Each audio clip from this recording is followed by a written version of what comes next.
Hello and welcome to the walkthrough video for Swirly Drums by Karoryfer Samples. This is a drum kit played with brushes, which has some unusual features. The most important, as you heard at the start, is the snare stirs or swirls, but there are also some kit pieces, which are very rare in a brushed kit: broken cymbals, a china crash, and percussion, including a cowbell, darbouka, djembe, and bongos, all played with brushes. Stylistically, it's more indie than anything else, like a punk drummer somehow ended up playing low-volume music and tried to use a big variety of kit pieces.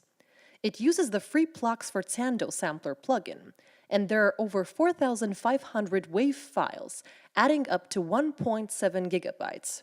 So let's take a look at this one kit piece at a time, starting with the snare. You get the typical center hits and edge hits. There's no effects at all on anything in this walkthrough, so this is the raw sound of the kit. Then it gets more interesting. On MIDI note 39, there's a dig articulation, which is basically a hit that leaves the brush on the head, which mutes the sound and keeps it from ringing. Digs will also mute regular hits. The stirs are the coolest part. These are really the main reason the whole kit was made. They have flexible, controllable length so that they can be used at any tempo. They have 4 articulations. On MIDI note 60 is your basic long stir. On 64 is a faster stir which can be used as an accent. On 61 and 63 there are flutters. These articulations will all mute each other with an adjustable release time, so you can play long stirs and accent them with short stirs or flutters without all the sounds playing on top of each other.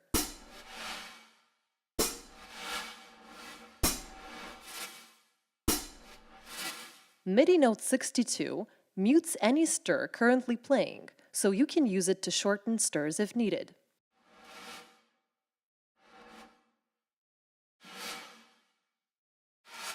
The start time and end time are adjustable, so you can have very long stirs or shorter ones for slower or faster songs. At max length, it'll work for a full bar in 4/4 time at about 60 BPM.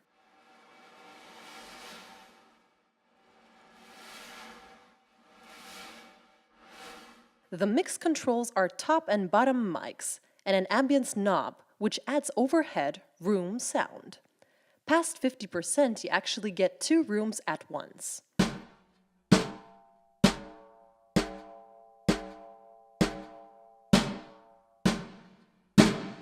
The snare also has tune, pan, and deaden controls, with the deaden adding an envelope to simulate a muted drum, or at extreme settings, turn it into a short glitch.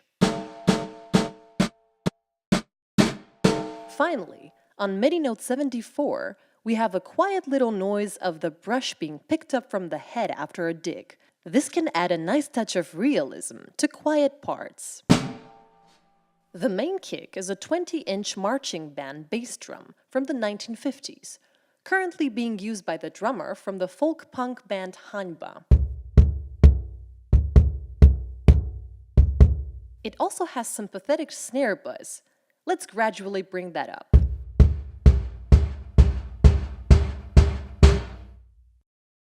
The other kick is a cajon, being played with a kick pedal, which makes a good very short junglist kick. You can use whichever kick fits a song better, or layer them together, or you can do the George of the Jungle theme thing. Finally, there's a little mechanical kick pedal noise. Again, it can be useful to include it for a bit of added realism just before a kick hit. Now for the hi-hat. It has 6 degrees of openness.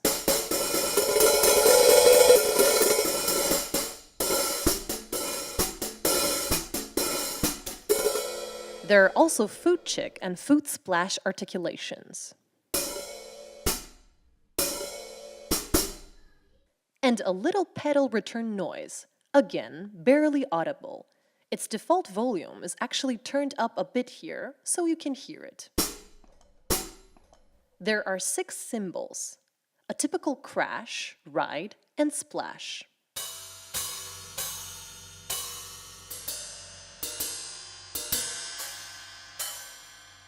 There's also a broken crash with 3 sizable chunks missing, and a cracked splash for your trashy and lo-fi cymbal needs.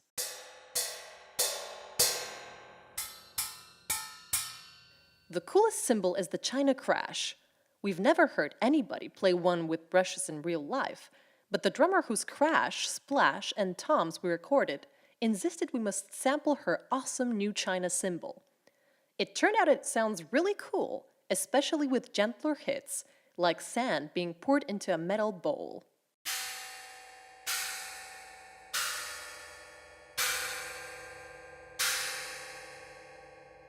Then we have the toms.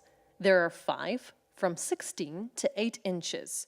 They belong to a metal drummer, so they're tuned pretty low. Played with brushes, they make more of a whoosh than a boom, which makes really cool fills. Finally, we have percussion. More sounds you don't usually get with brushed drum kits. There's a cowbell. Only one, no more. There's a djembe, which has a nice deep boom. It probably sounds closer to floor tom being played with drumsticks than any of the toms do. Together with the 2 bongos, it makes a good alternative to 3 toms, sorts of a small indie toms thing. And finally, the darbouka. This is, again, something we were not expecting to sound all that good, but it turned out that hit with a brush it makes a very bright metallic sound. Like the cajon, you don't get all the techniques you'd get playing a darbouka as a darbouka using your hands, just one articulation. Center hits with the brush. Crank deaden all the way up on the percussion, and you get these really glitchy but organic sounds, even better if you turn the tuning up as well. This ain't your grandpa's brush drum kit. Well, maybe sometimes it is, but at this particular time, it isn't. So that's the whole kit. This is a lot of stuff, so we also included a simplified instrument with only 1 kick, snare, hi-hat, 3 toms and 2 cymbals, and bus instruments, which include only 1 category of kit pieces. The kick bus has both kicks, the percussion bus has all the percussion instruments, etc. The bus instruments can be used to send different kit pieces to different mixer channels, since Sforzando only has the 1 output per instance. You can get this kit from Karoryfer Samples at karoryfer.com, and while you are there, also take a look at our various free instruments, and check out the music on our label, including Cymbal, who used the marching bass drum that's in this kit. Thanks for watching!